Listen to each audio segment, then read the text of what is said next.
স্পর্শ করা।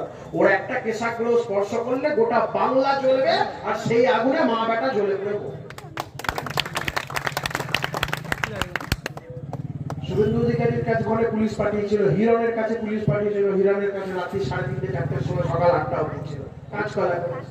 আমার বাড়িতে পুলিশ পাঠিয়েছিল রাত্রি 5-6 ঘন্টা বাদে বেল টেল পেয়েছে, পুলিশকে কাজ করা দিচ্ছে। পুলিশকে দিয়ে এখন আর কিছু হচ্ছে। এখন মমতা বন্দ্যোপাধ্যায় ইনস্ট্রাকশন পাঠিয়েছে সমস্ত নেতাদেরকে বলার জন্য গ্রামে গ্রামে গিয়ে মানুষকে ভয় দেখানোর জন্য যে তৃণমূলকে ভোট না দিলে কন্যাশ্রীর টাকা বন্ধ, তৃণমূলকে ভোট না দিলে লক্ষ্মীর ভান্ডার বন্ধ। আপনাদের যাদের যাদের এরকম কথা বলতে আসবে তাদেরকে এক প্রশ্নে, তাদের প্রশ্নের উত্তরে এই কথাটাই বলবেন যে টাকা কি তোদের বাপের টাকা? এই যে সরকারি প্রকল্প যে টাকাগুলো দেওয়া হয়, টাকাগুলো কি বাপ চোদ্দ পুরুষের টাকা, চোর মমতা কয়লা ভাইপোর, যে মানুষকে ভয় দেখাবে? এই ভয় ভীত হবেন না। আর এইসব ভিক্ষার দান